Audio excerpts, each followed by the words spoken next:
Blessed day, everyone. Welcome to another property feature here in Quezon City. So as you can see, this is a highly secured, 24/7 na guarded na compound type townhouse here in EDSA Congressional. So malapit sa Muñoz and Roosevelt. So napaka-accessible for EDSA here in Project 8. Kung meron kayong mga estudyante mag-aaral sa Mary the Queen International School, napakalapit lang po. And even sa Grace Christian College or Pace Academy. So malapit din po siya sa mga hospitals like here nearby lang po ang Quezon City General Hospital and even allied care facilities po na marami pong hospitals na nearby. So makikita niyo po dito, this is only for visitors po. Garage space para sa inyong mga bisita. So wala pong problema kung marami po kayong bisita. So dito naman po makikita nyo, highly secured, may electric fence na po tayo at 24/7 may guard po ang ating property. So pagpasok po natin yung ating amenities area, meron po tayong saltwater swimming pool. Yan. Dipping pool here. Yung paligid naman po, full of lush greens. Yan. Yan po yung ambience, tahimik, secured, and safe ang inyong family.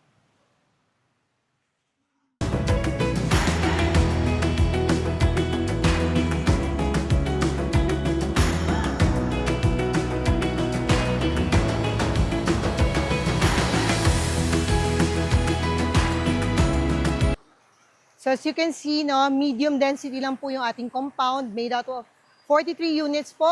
Meron po siyang saltwater pool. Pwedeng mag-enjoy and the relaxing sound of water, di ba? So makikita mo, this alley and this alley, yan po yung mga magkakatapat na house. So secured, safe, tahimik para sa inyong pamilya. So tara, punta po tayo sa ating model unit.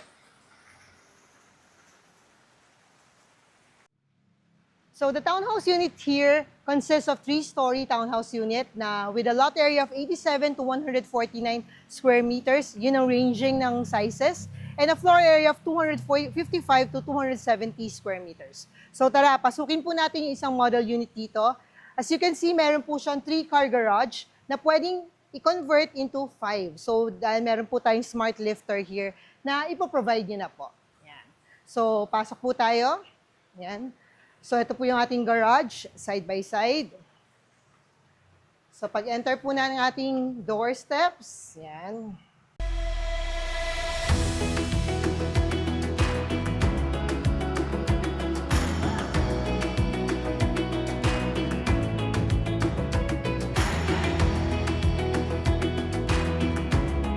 Ito po yung ating foyer.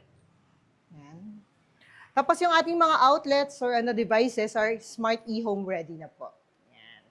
So down here, on my right, ito po yung ating drivers or maids quarters. So meron dirty kitchen po dito para sa kanilang mga food, cabinets, bed space, and dito po yung kanilang toilet and bath area. So comfortable para sa ating mga kasambahay or driver po na magstay dito. Dito rin po yung ating breaker panel. So on this door here, ito po yung ating pump, yung ating cistern. Yan. So proceed na po tayo sa ating second floor area.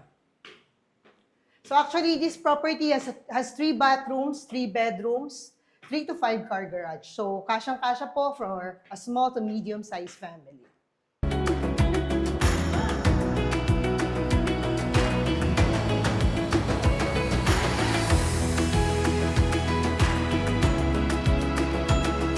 Po natin sa second floor. Yan. So makikita nyo ang ating dining area. Kasya po ang 6-seater. Yan. Naka-dress up na para to give you an idea of the interior setup. Here is our living room area. So spacious siya. Yan. So pwede kayo mag-chill, magkwentuhan ng yung family members. So talagang homey na homey and talagang open concept. Diba? So on this space naman po, pwede po natin ilagay yung ating entertainment wall. Yan, yung ating TV.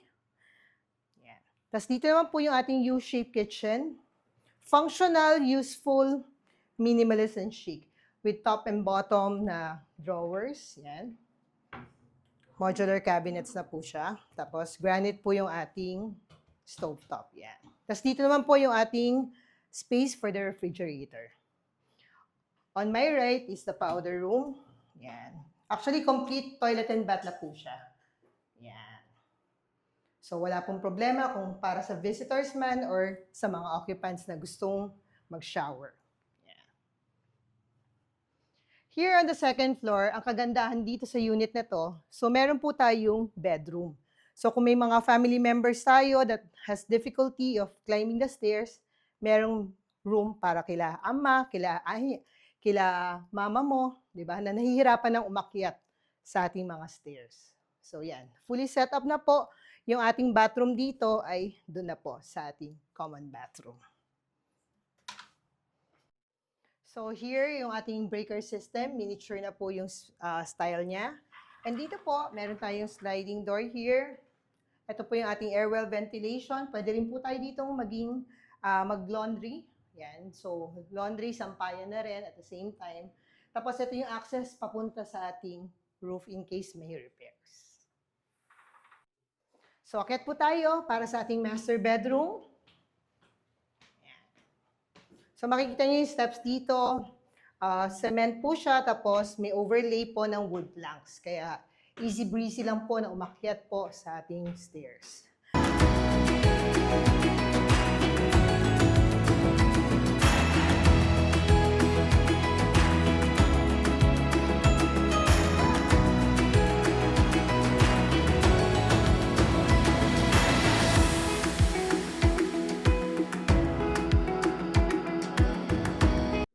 So let me usher you to the master bedroom of this property. Yan. So makikita nyo, spacious po talaga at merong sariling walk-in closet and ensuite toilet and bath. So kasyang-kasya po ang king-size bed with bedside table. Yan. Tapos dito po yung ating space here na pwedeng lagyan ng decor. Ito po yung ating study table.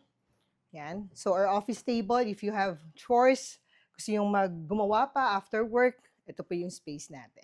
So, meron pong cabinets dito at meron din po sa ating walk-in closet. So, pwede rin pong umupo dito, magkwentuhan, yung mag-asawa. Yan.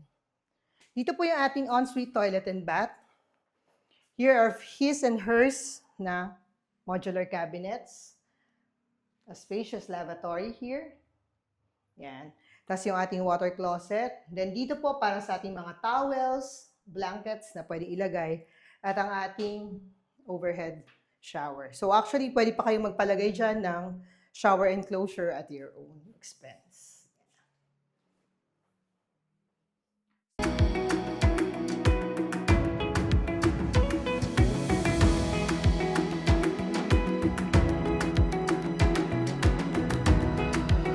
So tara, punta naman po tayo sa secondary bedroom. Here po sa third floor, yung ating secondary bedroom, ito po is actually a queen-size bed. May cabinet na po. Yan. So, pwede pa kayo maglagay ng mini chair there. Yan. So, actually, meron na rin siyang sariling toilet and bath. Yan. So, pasok po tayo. So,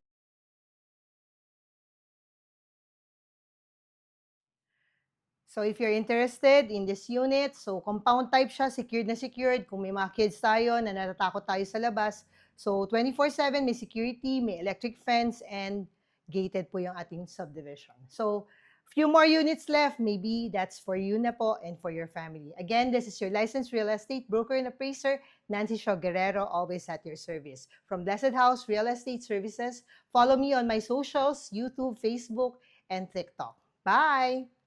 Till my next vlog.